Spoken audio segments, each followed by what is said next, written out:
I once turned down a tenant offering $60,000 above asking rent because I didn't like their energy. 6 months later, I understood why my gut was worth more than the extra money.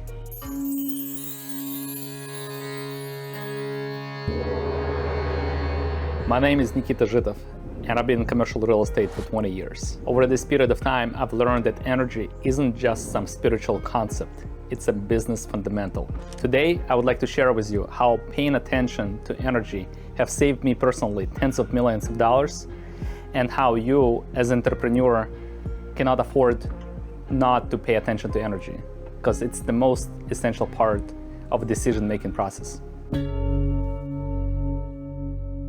Most business schools teach you how to analyze numbers, market trends, financial projections.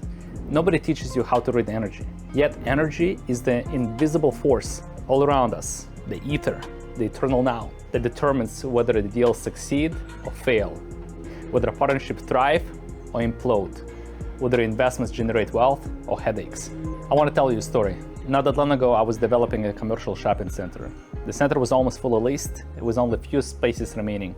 So the demand for those spaces was pretty strong. We come across a tenant that comes to us and says, hey guys, we're doing so well, we have multiple locations, we want to lease your space, and not only that, we're gonna pay you above asking rent by like $60,000 higher in the market. At first, the reaction was like, whoa, we just hit the jackpot. We just found a great tenant, minimum landlord work, awesome. But then the more I started thinking about the type of tenant the tenant was a rage room. Apparently there is a lot of angry people around, so this business is high in demand, where people go there and just smash things, they crash things, they destroy, they release their anger. And I was like, do I really want this kind of a business in my building, where angry people show up and like destroy things? And energy is contagious. So I told my partners, like, hey, we're gonna turn down this tenant. They look at me like I had like 3 heads. It's like, are you crazy? Why? I said, well, exactly because like I don't want this negative energy. I don't want these people coming to my building. And they thought I was crazy, that I was too much in a woo-woo, science field. But hey, listen, I believe in this stuff, so to me it's a real thing. And if that's something you believe in, it becomes reality. So I just said, sorry, but it's not gonna happen. Pay attention to those things, because remember, your feelings is the language of your soul. So how can you assess the energy in certain places to help you make business decisions? Hey, if you're in real estate, like what I do, I visit properties and I just feel the atmosphere. Everything is energy. Einstein said it can be transmuted, it can be destroyed or created. The places we visit, restaurants, places of business, homes, everything carries some kind of an energy and atmosphere. So I just go to a property and I just see how I feel in it. If I feel drained, if I start having a headache, it's probably not a good place to be. And it's probably a pass. Doesn't matter how good the deal looks on paper.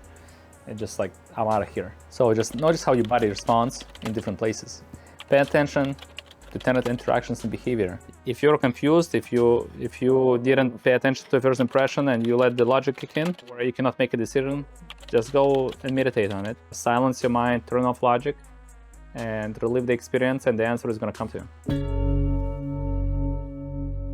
So what kind of tenants express positive energy? I love yoga studios, wellness centers, educational facilities, businesses that serve and uplift people, companies with happy, engaged employees, services that solve problems constructively, organizations with clear, positive mission. These tenants attract more other positive tenants. On the other hand, there is some businesses that probably not the good businesses to be in, that I would have never chosen, and it's okay. I just don't want to be around them. I don't want to have them in my business, such as high employee turnover in tenant businesses, constant complaints and conflicts, businesses that build on people's pain or addiction, spaces that just feel heavy and uncomfortable, like litigation, law firms, like any type of business that thrives on other people's misfortunes, whether you're going through divorce or you're going through litigation, or whether you're going through a health issue. So while I don't believe in superstitions, I do believe in energy, and I'm better protective of my personal energy. That's why I want to also protect my business and my properties from the negative energy of others. So real examples from my portfolio that how energy work. help improve properties. Wellness center, tenant, improve the entire building's vibe. You have happy people going there to celebrate birthdays, anniversaries. Educational facility, one educational facility we had attracted other family-friendly businesses where people come with kids, and kids are pure. They don't know how to hate yet. So I want to deal with those type of businesses. Art studio brought a creative energy that enhances property, right? Medical offices created healing atmosphere. And there are some businesses that are controversial, like cannabis shops. I'm personally indifferent to them. Like, if it makes you happy, go for it. I think ultimately, long term, you can get to the same states, elevated states of consciousness through meditation. You don't need substances to get you there. We have some tenants who are like cannabis-related tenants, hemp shops and stuff like that, and it's 50-50.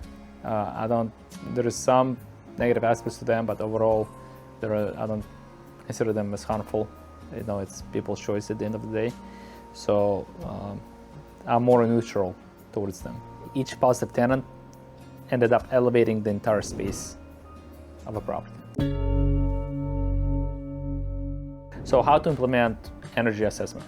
Spend time in spaces before making decisions. Spend time around the people that you're considering going into business with. Maybe even do a meditation on site if it's a vacant property, and just do a quick 5 or 10 minute meditation. Notice your body responds to different locations.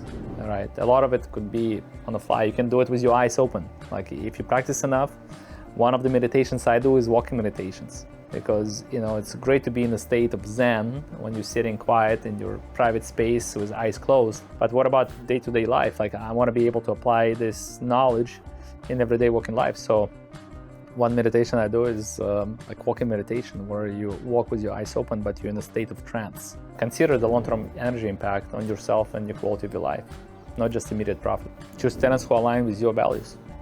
Trust your intuition, even if numbers say otherwise.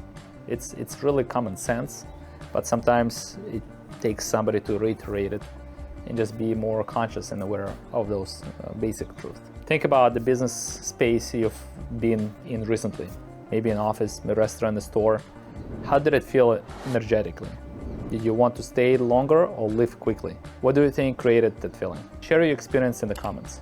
I bet you've all felt differences between high and low energy spaces.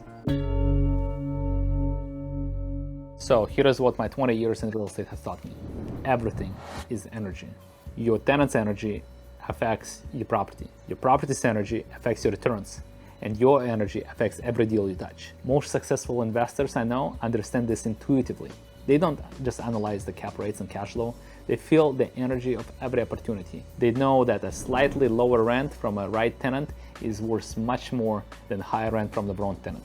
Every time I went with numbers over my gut, I always regretted it. Every time I went with my gut over numbers, I always was glad that I did, because with time, it showed that my gut has never let me down. Start paying attention to energy in your business decisions. Notice how different spaces feel. Trust your body's wisdom. Choose partners, tenants, and opportunities that elevate your energy rather than drain it. Your intuition is picking up energy. It's reading frequencies and signals that your analytical mind just simply cannot comprehend. Learn to listen to it. Learn to trust it. Learn to use it as a competitive advantage. Listen to your heart. Subscribe for more insights on building wealth through a combination of practical business skills and energetic awareness. Remember, in business, energy is everything, and everything is energy. Thank you for watching, and I'll see you at the next video.